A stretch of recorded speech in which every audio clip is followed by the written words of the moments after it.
cette question concerne c'est quoi le péché. Donc, pour certains frères et sœurs, on ne peut pas dire qu'il y a le péché, on ne peut pas dire que quelqu'un a péché, parce que l'expression péché est liée à la loi. Qui dit la loi, qui dit Moïse. Alors, tenez-moi très bien. Je commence par là.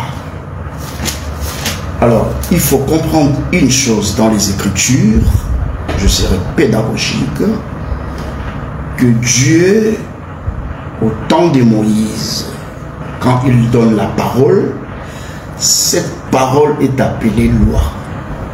Jean chapitre 1, verset 17. La loi est venue par Moïse, mais c'est la parole de Dieu. Voilà pourquoi Paul vient dans Romains et dit la loi est sainte. Vous voyez? Pourquoi Paul dit la loi est sainte? Parce que ça vient de Dieu. Alors, sous la grâce, ce qu'on appelle la parole, ou dans les derniers temps, ce qu'on appelle la parole, c'est ce qu'on appelle grâce, la parole de la grâce, ou la grâce. Alors, Jean chapitre 15, suivez-moi, Jean chapitre 15. Jean chapitre 15, nous commençons à partir du verset. Jean chapitre 15, à partir du verset 22, il est écrit. Je lui pose. Suivez-moi très bien. Si je n'étais pas venu, ça c'est Jésus qui parle, si je n'étais pas venu, et si je ne leur avais point parlé, vous voyez, il n'aurait pas de péché. C'est Jésus qui parle. Je répète, Jean 15, verset 22. Si je n'étais pas venu, et si je ne leur avais point parlé, ils n'auraient pas de péché. Maintenant, ils n'ont pas d'excuse pour leur péché. Le péché, c'est quoi?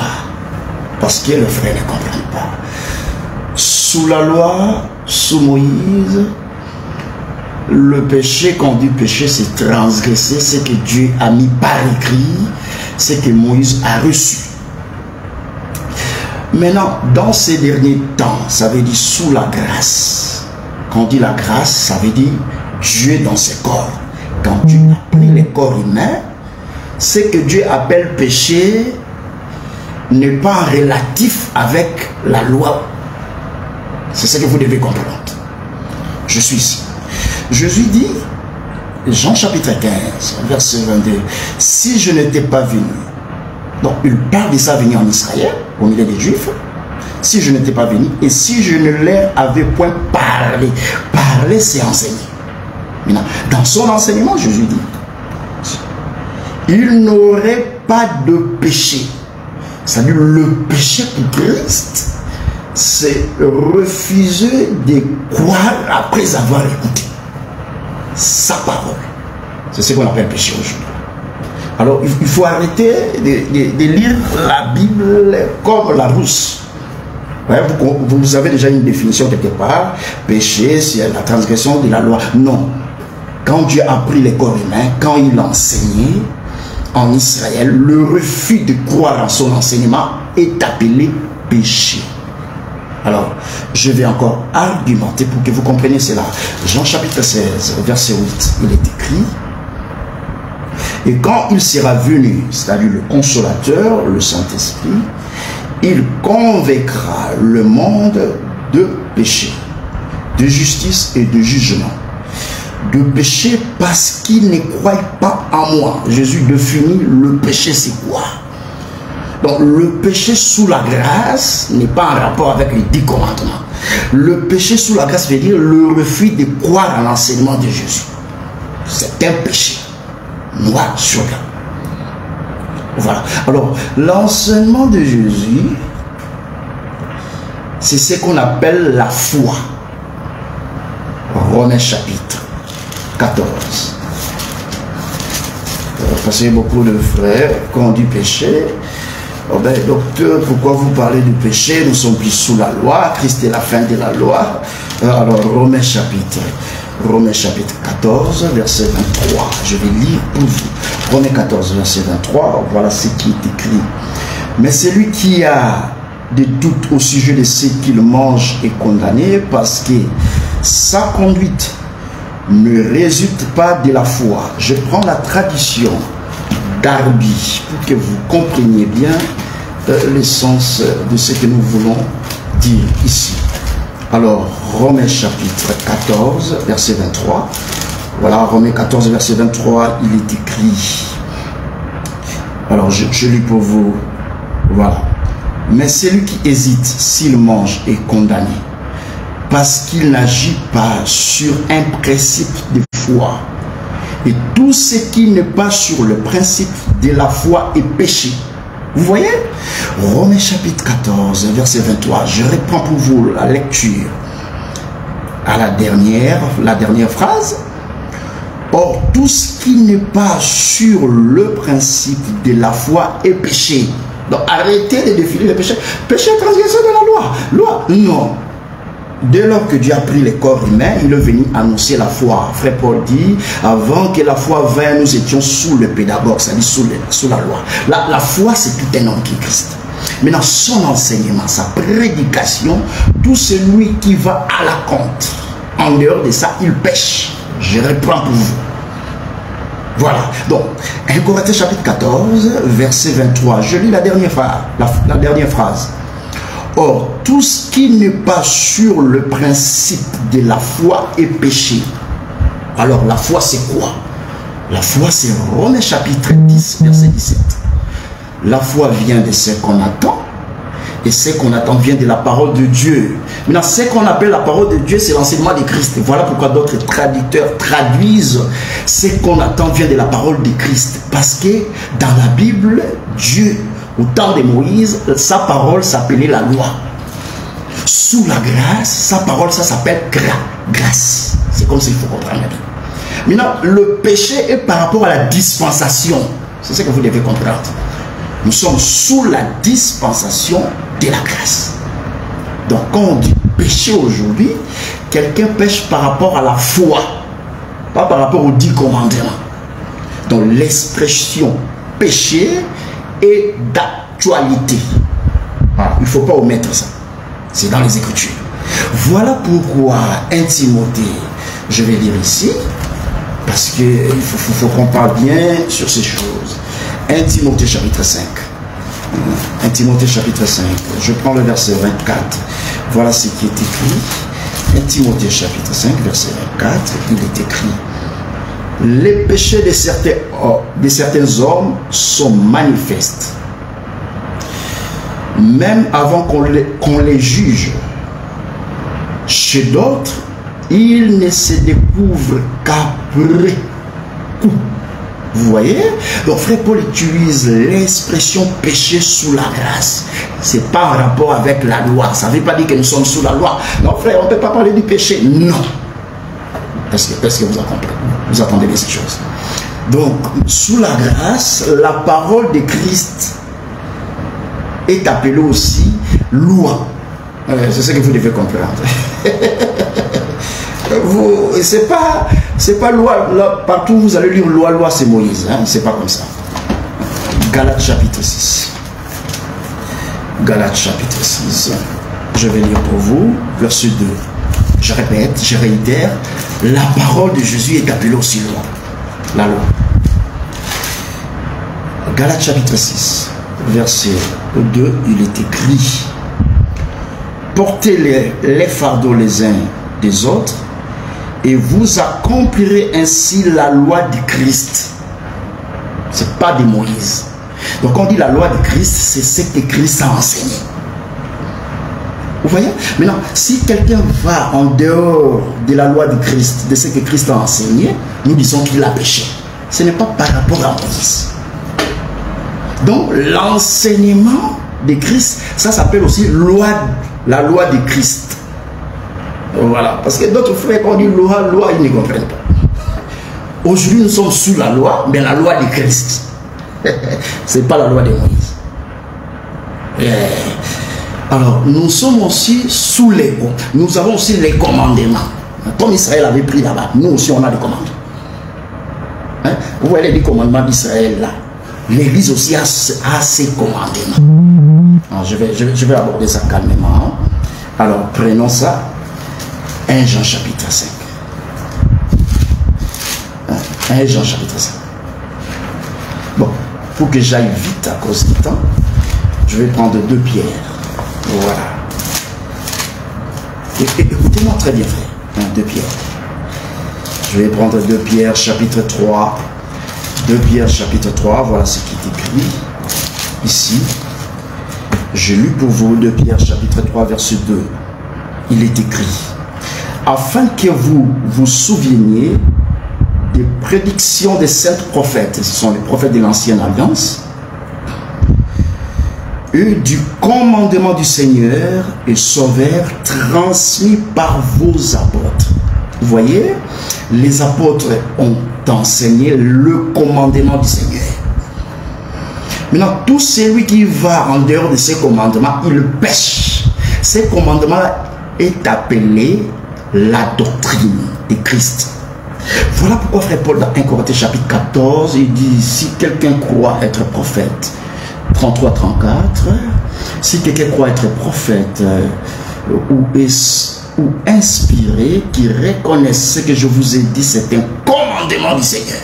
Si quelqu'un veut l'ignorer, qu'il l'ignore. C'est-à-dire les apôtres ont présenté le commandement. Maintenant, aller à la contre de ces commandements, il pêche. Ouais. Par exemple, la femme qui enseigne, il est en train de pécher contre la doctrine. Vous voyez? Donc, le péché aujourd'hui, l'expression péché plutôt est d'actualité sous la grâce et à ne pas confondre avec la loi de Moïse. Voilà, ça ce sont des choses que vous devez comprendre. Donc nous avons la loi dans l'église, on appelle ça la loi de Christ. Nous avons le commandement au Seigneur, où on trouve plusieurs commandements. C'est-à-dire, dans plusieurs commandements, ça veut dire les éléments de la doctrine. Et si quelqu'un va à la contre de ce qui a été établi, il pêche. L'expression péché apparaît là. Il pêche non par rapport à Moïse, mais par rapport à ces commandements, à cet enseignement de Christ.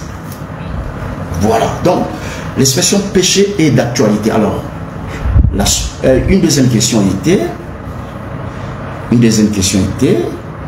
parmi les sous-questions que les frères nous ont posées, la deuxième question était de savoir, est-ce que quand on se réunit dans l'église, dans la réunion, nous pouvons demander les pardons de péché parce que nous sommes tous de pécheurs. Alors, nous disons non avec l'écriture, nous ne sommes pas tous des pécheurs. Cet enseignement ne vient pas de Dieu. Alors, je vais démontrer ça. 1 Corinthiens chapitre 6. C'est pas que quand on se réunit comme ça, là, si le modérateur il a un problème dans sa conscience, il ne peut pas répandre ça sur tout le monde. En disant que nous sommes tous des pécheurs. C'est pas ça. Ça n'existe pas. Hein? Ça n'existe pas. Je vais démontrer ça. Alors, voilà. Nous sommes tous des pécheurs, c'est en Adam. Romains 3, 23. Tous sont péchés.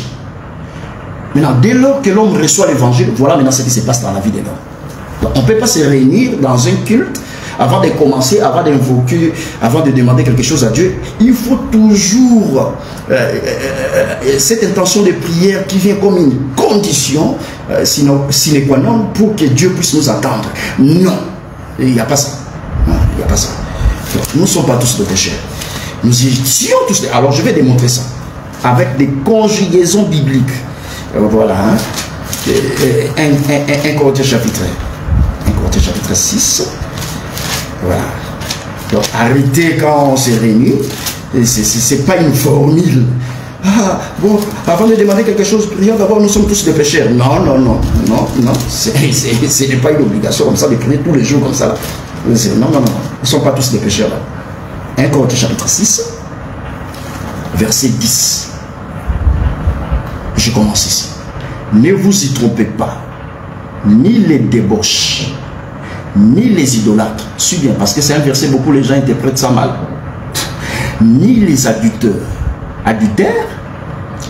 ni les dépravés, ni les homosexuels, ni les voleurs, ni les cupides, ni les ivrognes, ni les insulteurs, ni les accapareurs n'hériteront le royaume de Dieu. Verset 11. Maintenant, écoutez-moi très bien.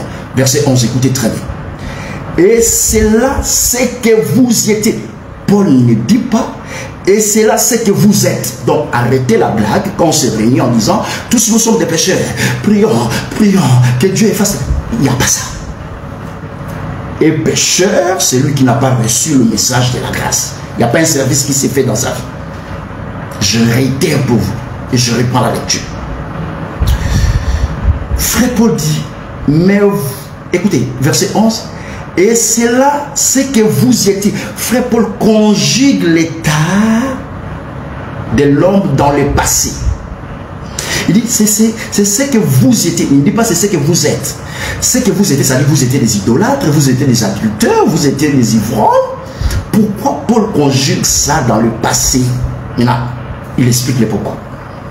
C'est ce que vous y étiez, c'est-à-dire dans l'église, pour les croyants. Il n'y a aucun croyant sur la planète Terre est considéré comme un pécheur. Ça n'existe pas. Je vais prendre ces versets-là. Voilà. Et je vais prendre déjà ça tout à l'heure. Mais vous avez été lavés, mais vous avez été sanctifiés. Quand Dieu te sanctifie, il te lave d'abord par la parole. Vous avez été lavés. Pourquoi laver? Enlever l'impureté, la saleté. Vous avez été lavé, vous avez été sanctifié. Dans la sanctification ici, il te déclare saint. C'est-à-dire qu'il te change ta nature. La nature pécheresse. Mais vous avez été justifié. C'est-à-dire, quand on dit justifié, il te déclare juste. Juste. Tu n'as pas fait les efforts ici. Au nom d'un prophète ivoirien, non. Au nom d'un prophète américain, non. Au nom du Seigneur Jésus-Christ et par l'Esprit de notre Dieu. Donc, Paul affirme ici que vous là, les croyants, vous étiez autrefois des idolâtres, des impudiques, des homosexuels. Il dit, mais un travail s'est fait, vous êtes lavé. Dieu vous a lavé, vous a justifié. Donc, quand on se réunit, quand l'église se réunit en réunion, en assemblée, on ne peut pas chaque fois, ça devient comme une formule. Nous sommes des pécheurs. Quand vous dites vous êtes des pécheurs, ça veut dire que le sacrifice de la croix n'a pas eu effet dans vos vies. Voilà pourquoi nous sommes appelés saints, c'est à cause de ces versets. Donc, moi, je ne suis pas un pécheur. Est-ce qu'en cela, ça veut dire que quelqu'un ne peut pas pécher? Non. Parce qu'il y a un verset que frère Paul vient de donner dans Timothée. Il dit, le péché des gens se manifeste dans les temps. Voilà. Maintenant, quand ils pêchent là, ils ne pêchent pas par rapport à la loi. Donc, il y a aussi un verset que les gens prennent. Et il n'y a ni juste. Alors, quand vous prenez des versets comme ça, là, pêle-mêle, c'est dans Romains, je pense que c'est frère Paul qui est en train de parler là-bas. Parce que nous sommes ici en direct, donc il faut aller très vite. Je pense Romains chapitre 3. Que le Seigneur Dieu nous bénisse encore une fois. Merci Seigneur. Romains chapitre 3, verset 9. Bon, il n'y a pas un saint, il n'y a pas un juste. Voilà les versets. Romains chapitre 3, verset 9. Quoi donc? Sommes-nous supérieurs? Absolument pas. Car nous avons déjà prouvé que tous, quand on dit tous, voilà maintenant l'expression de tous, juifs et grecs, sont sous l'empire du péché. Où et quand? Romains 3, 23. En Adam. Il n'y a pas de juste, pas même un seul. Nul n'est intelligent, nul ne cherche Dieu. Tous sont égarés ensemble, ils sont pervertis. Tous sont égarés, c'est en Adam. Voilà pourquoi Isaïe prophétisait, chacun suivait sa propre voie. Nous étions tous égarés en Adam. Donc, c'est quand l'homme a péché, c'est là où Dieu ne voyait aucun juste. Même quand l'Écriture dit l'autre juste, c'est juste image, photo. Tout homme a été déclaré injuste en Adam. Donc, ces versets ne peut pas être expliqué ou appliqué chez le croyant aujourd'hui. Il n'y a pas de juste, il n'y a pas de saint, il n'y a rien. Non, ce verset est appliqué par rapport à la chute de l'homme avant la venue du Seigneur Jésus. Voilà. Donc tous ceux qui prient, qui demandent le pardon du péché, en disant que nous sommes tous des pécheurs, ils sont dans l'erreur. Mais est-ce que demander le pardon du péché d'une manière individuelle, même pendant le culte, c'est un péché, nous disons non. Mais dire que tous nous sommes des pécheurs, demandons le pardon des péchés, ça c'est faux. Est-ce que vous voyez ça? Voilà, parce que j'avais donné une écriture dans les Actes des Apôtres, comment est-ce que Pierre demande à Simon le magicien de prier à Dieu pour que Dieu lui pardonne. C'est-à-dire qu'après la croix, Dieu continue à pardonner. Même un saint. Ça, c'était une question pour répondre aux frères. Alors, la